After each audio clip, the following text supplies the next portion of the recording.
যুক্তরাষ্ট্রে বাংলাদেশি শিক্ষার্থীদের ভিসার শর্ত মেনে চলার সতর্কতা জানালো ঢাকায় অবস্থিত মার্কিন দূতাবাস। ভারতের ককরোচ জনতা পার্টির প্রতিষ্ঠাতা অভিজিৎ দীপকে ও তার সহযোগীদের বিরুদ্ধে মামলা। আবারও হরমুজকে আমেরিকার নতুন অংশ দাবি করলেন মার্কিন প্রেসিডেন্ট।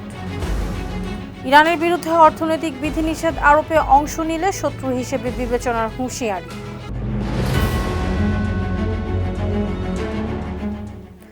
শুনছিলেন সংবাদ শিরোনাম। সবাইকে স্বাগত জানাচ্ছি বিশ্বজুড়ে প্রতিদিনে বিশ্বের বিভিন্ন প্রান্তের সবশেষ তথ্য জানাতে আপনাদের সঙ্গে আছি আমি অনন্যা চৈতি। যুক্তরাষ্ট্রে বাংলাদেশি শিক্ষার্থীদের ভিসার শর্ত মেনে চলতে সতর্কতা জানিয়েছে ঢাকায় অবস্থিত মার্কিন দূতাবাস। পড়াশোনা ছেড়ে দেওয়া, নিয়মিত ক্লাসে অনুপস্থিত থাকা কিংবা শিক্ষা প্রতিষ্ঠানকে না জানিয়ে শিক্ষা কার্যক্রম থেকে সরে গেলে শিক্ষার্থী ভিসা বাতিল হতে পারে। শিক্ষার্থী ভিসার শর্ত লঙ্ঘন করলে শুধু বর্তমান ভিসার উপরই প্রভাব পড়বে না, ভবিষ্যতে যুক্তরাষ্ট্রে ভ্রমণ বা পড়াশোনার জন্য ভিসা পাওয়ার ক্ষেত্রেও জটিলতা তৈরি হতে পারে। শনিবার বেলা 11টার দিকে সামাজিক যোগাযোগ মাধ্যমে পোস্ট করে এই সতর্কতা জানানো হয়েছে। ভারতের ওড়িশা উপকূল থেকে প্রায় 240 নটিক্যাল মাইল দূরে বঙ্গোপসাগরে 24 জন নাবিক সহ একটি কার্গো জাহাজ ডুবে গেছে। জাহাজটির নাম MV ওশান উইনার। জাহাজটির 24 নাবিকের মধ্যে 20 জন চীনের, 3 জন মিয়ানমারের এবং 1 জন বাংলাদেশের নাগরিক। এ ঘটনার পর 2 জনকে উদ্ধার করা হয়েছে। এখনও 22 জন নিখোঁজ আছেন। তাদের মধ্যে 1 জন বাংলাদেশি নাগরিক আছেন। নিখোঁজদের সন্ধানে ভারতীয় কোস্টগার্ড ও নৌবাহিনী চেষ্টা করছে।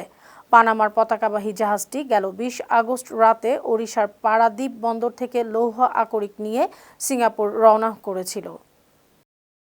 এক সপ্তাহে 14,260 জন প্রবাসীকে গ্রেফতার করেছে সৌদি আরবের আইন শৃঙ্খলা বাহিনী।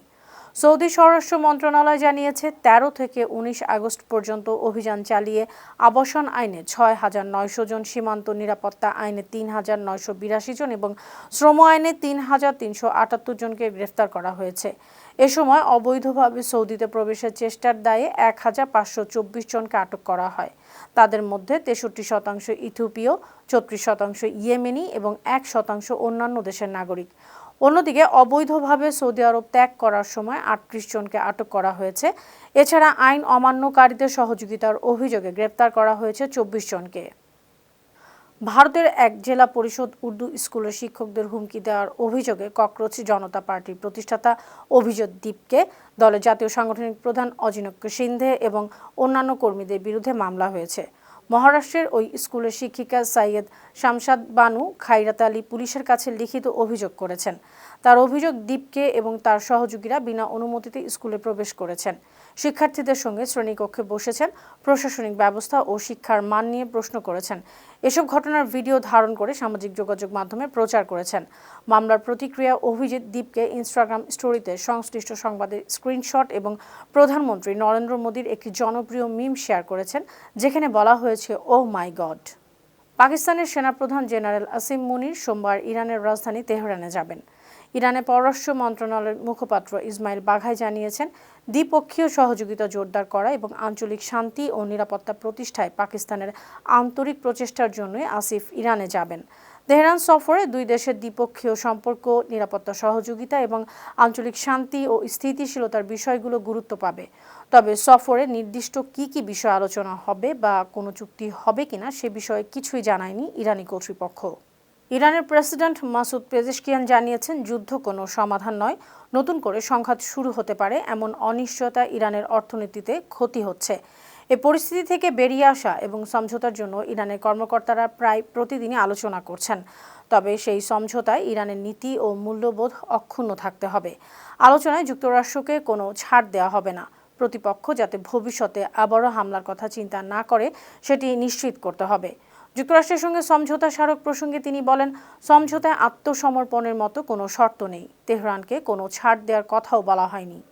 ইরানের সর্বোচ্চ জাতীয় নিরাপত্তা পর্ষদের প্রধান মোহসেন রেজাই জানিয়েছেন, তাদের বিরুদ্ধে অর্থনৈতিক বিধিনিষেধ আরোপে যেসব দেশ অংশ নিবে তাদেরকে শত্রু হিসেবে বিবেচনা করা হবে। এখন পর্যন্ত তারা শুধু সামরিক ঘাঁটিগুলোকেই লক্ষ্যবস্তু বানিয়েছেন। আর্থিক নিষেধাজ্ঞা আরোপ করলে আশেপাশের তেল ও অর্থনৈতিক প্রতিষ্ঠানগুলোতে হামলা করা হবে। ইরানের রাষ্ট্রীয় টেলিভিশনে শনিবার রেজায়ের এ বার্তা প্রচার করা হয়। সম্প্রতি তেহরানকে আর্থিক চাপে ফেলে যুক্তরাষ্ট্র তাদের লক্ষ্য অর্জন করতে চাইছে। এজন্য মিত্র দেশগুলোকেও অভিযানে যোগ দেওয়ার আহ্বান জানিয়েছে ওয়াশিংটন। এর পরিপ্রেক্ষিতে রেজাই এমন হুঁশিয়ারি দিলেন। উল্লেখ্য, সংযুক্ত আরব আমিরাত তেহরানের সঙ্গে বাণিজ্যিক ও আর্থিক লেনদেন স্থগিত রাখার ঘোষণা দিয়েছে। হরমুজ প্রণালীকে আবারও যুক্তরাষ্ট্রের নতুন ভূখণ্ড হিসেবে দেখিয়ে একটি মানচিত্র সামাজিক যোগাযোগ মাধ্যমে পোস্ট করেছেন মার্কিন প্রেসিডেন্ট ডোনাল্ড ট্রাম্প। রোববার ট্রুথ সোশ্যালে এই ছবি পোস্ট করেছেন তিনি। যুদ্ধ শুরুর আগে বিশ্বের প্রায় 1/5 তেল ও এলএনজি রপ্তানি এই জলপথ দিয়ে পরিবাহিত হতো। বর্তমানে প্রণালীটির নিয়ন্ত্রণ নিয়ে যুক্তরাষ্ট্র ও ইরানের মধ্যেই উত্তেজনা চলছে। এর আগে গেল 18 আগস্টও এমন পোস্ট করেছিলেন ট্রাম্প। 15 আগস্ট হরমুজ প্রণালীকে যুক্তরাষ্ট্রের ভূখণ্ড ঘোষণা করেছিলেন তিনি। বলেছিলেন, ইরানকে পরাজিত করে হরমুজ প্রণালীকে যুক্তরাষ্ট্রের একটি ভূখণ্ড ঘোষণা করবেন। ট্রাম্প দাবি করছেন, হরমুজ প্রণালীতে যুক্তরাষ্ট্রের নিয়ন্ত্রণ আছে। অন্যদিকে ইরানের সর্বোচ্চ জাতীয় নিরাপত্তা পরিষদের প্রধান মোহসেন রেজাই শনিবার বলেছেন, হরমুজ প্রণালী তাদের নিয়ন্ত্রণে আছে। এই জলপথ ব্যবহার করতে হলে জাহাজগুলোকে ইরানের অনুমতি নিতে হবে, ট্রানজিট ফি দিতে হবে। তিনি আরও বলেছেন, যুক্তরাষ্ট্র তাদের আচরণ সংশোধন না করলে এবং প্রতিশ্রুতি পূরণ না করলে হরমুজ প্রণালী খুলবে না। এবার যুক্তরাষ্ট্রকে আগে নিজেদের দায়বদ্ধতা পূরণ করতে হবে। ইরানের রাষ্ট্রীয় টেলিভিশনে তার এসব বক্তব্য প্রচার করা হয়েছে।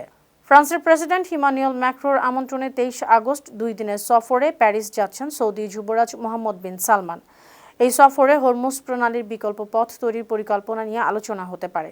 এছাড়া উপসাগরের বাইরে ওমানের বন্দর দিয়ে বাণিজ্য বাড়ানো, সৌদি আরব সহ বিভিন্ন দেশে তেল পরিবহনের পাইপলাইন সম্প্রসারণ বা দ্বিগুণ করা এবং নতুন রেলপথ নির্মাণ পরিকল্পনা নিয়ে আলোচনা হবে। 24 আগস্ট বিকেলে ম্যাক্রো ও সৌদি যুবরাজ প্রথম বৈঠক করবেন। ফরাসি প্রেসিডেন্টের কার্যালয়ের কর্মকর্তাদের বরাত দিয়ে এসব তথ্য জানিয়েছে বার্তা সংস্থা অ্যাসোসিয়েট প্রেস এপি। ইরান সংশ্লিষ্ট হ্যাকারদের সাইবার হামলায় যুক্তরাজ্যের একটি বিদ্যুৎ কেন্দ্র 4 দিন বন্ধ ছিল। এটি যুক্তরাজ্যের বিদ্যুৎ কেন্দ্রে ইরান সংশ্লিষ্ট হ্যাকারদের প্রথম সফল সাইবার হামলা মনে করা হচ্ছে। গত মাসে হামলাটি চালানো হয়, পরে কর্মীরা টানা কাজ করে কার্যক্রম পুনরায় চালু করেন। নিরাপত্তার কারণে ব্রিটিশ কর্তৃপক্ষ বিদ্যুৎ কেন্দ্রটির নাম প্রকাশ করেনি। হামলার শিকার বিদ্যুৎ কেন্দ্রটি তুলনামূলক ছোট। এ কারণে ব্রিটেনের সামগ্রিক বিদ্যুৎ উৎপাদন বা সরবরাহ ব্যবস্থায় বড় প্রভাব পড়েনি।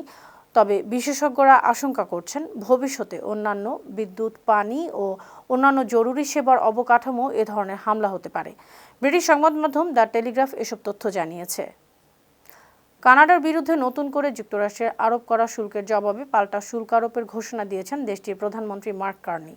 শনিবার অটোয়ায় তিনি বলেছেন, যুক্তরাষ্ট্রের ইস্পাত, দুগ্ধ ও ইলেকট্রনিক্স সহ বিভিন্ন পণ্যে নতুন শুল্ক আরোপ করা হবে। আগামী 8 সেপ্টেম্বর থেকে এসব শুল্ক কার্যকর হবে। সম্প্রতি যুক্তরাষ্ট্র কানাডার প্রায় $20 বিলিয়ন পণ্যে 50% শুল্ক আরোপ করে।